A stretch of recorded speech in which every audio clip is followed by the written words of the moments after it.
ইচ্ছাকৃতভাবে বিলম্ব করার যদি কারো ইয়ে না থাকে, অভিপ্রায় না থাকে, ভুল ত্রুটি কম হতো।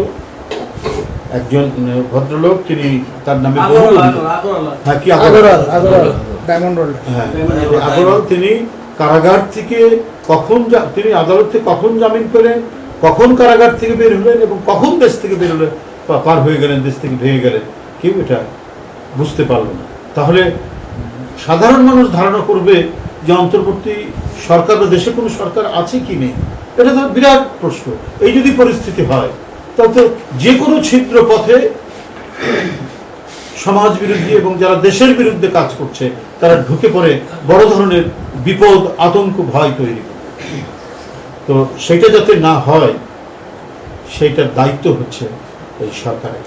তো আজকে আমি এই বিষয়টি আপনাদের কাছে উপস্থাপন করলাম, তুলে ধরলাম। একটা হলো যে কোনো সমাজ বিরোধী ব্যক্তি যারা বিভিন্ন ধরনের অশুভ কর্মকাণ্ডে যুক্ত থাকবে, বেআইনি অস্ত্র, মাদক থেকে শুরু করে যত অপকর্ম আছে যুক্ত থাকবে, এরা কেউ বিএনপির লোক নয়। আর যদি কেউ বিএনপির নামে কিছু করে তার জন্য সরকারের দায়িত্ব হচ্ছে। সরকার তো কোনো রাজনৈতিক দল দেখার কথা না, তারা তাদের দায়িত্ব পালন করবে। আর মিডিয়ার দায়িত্ব হচ্ছে যে সত্যিকার অর্থেই যে সে কোন রাজনৈতিক দলের, আর যদি রাজনৈতিক দলের লোক না হয়, তারা যদি সামাজিক দুষ্কৃতিকারী হয় তাহলে সেইভাবেই সেটাকে উপস্থাপন করা। কিন্তু কৌশলে, পরিকল্পিতভাবে কোনো দলকে হেয় করার জন্য কোনো সংবাদ পরিবেশন করা হলে সেই গণমাধ্যম সম্পর্কে মানুষের মধ্যে ভুল ধারণার সৃষ্টি।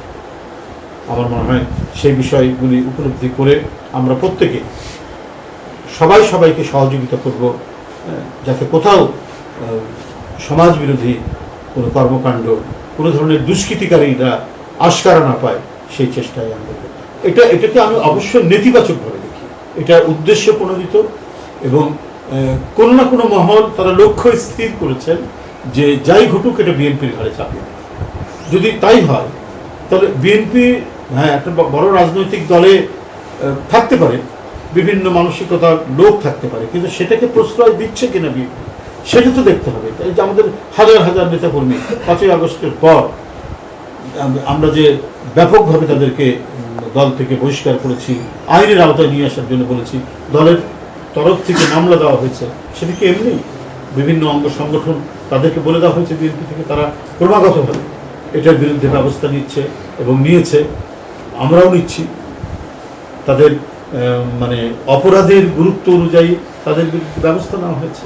তো আমি মনে করি এটা একটি যৌথ পরিকল্পিত অপপ্রচার বিএনপি।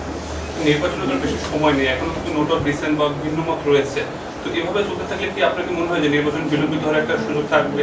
যদি ইচ্ছাকৃতভাবে বিলম্ব করার যদি কারো ইয়ে না থাকে, অভিপ্রায় না থাকে, তাহলে নোট অফ ডিসেন্ট এবং অন্যান্য যে বিতর্কিত বিষয়গুলো তো আলোচনার মাধ্যমেই তো শেষ করা সম্ভব।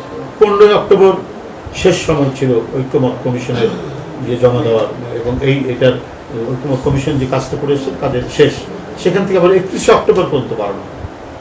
তো সেটা বাড়িয়ে আলাপ আলোচনা সবার সাথেই করা হলো। তো এটা অত্যন্ত দুঃখজনক, দু একটি রাজনৈতিক দল সেখানে স্বাক্ষর না করা, এবং সেটা আমি মনে করি যে সরকারেরও যারা এখানে দায়িত্বে আছেন তারাও কিছুটা কাঁচাভাবে এগিয়েছেন। আরও আর্টিকুলেশন থাকা দরকার ছিল, সুগ্রন্থিতভাবে কাজগুলো করলে পরে আমার মনে হয় যে ভুল ত্রুটি কম হতো এবং সবাই একটা জায়গায় আসা উচিত হতো। যারা করছেন না, আমি তাদেরকে বলবো যে তাদেরই মূল দাবি ছিল যে নির্বাচনের সাথে জুলাই জাতীয় সনদ এটা পাস করা। এখন তো বিষয়টা হচ্ছে বাস্তবায়নের পদ্ধতি নিয়ে কীভাবে।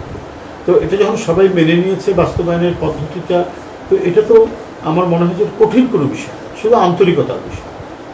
আন্তরিকভাবে সবাই একমত হলে আলাপ আলোচনার মাধ্যমে আমার মনে হয় যে এটা এক জায়গায় উপনীত হওয়া সম্ভব। আমার মনে হয় সেই ক্ষেত্রে ঐক্যমত কমিশন এবং সরকার সহযোগিতা করবে বলেই আমার কাছে মনে হয়।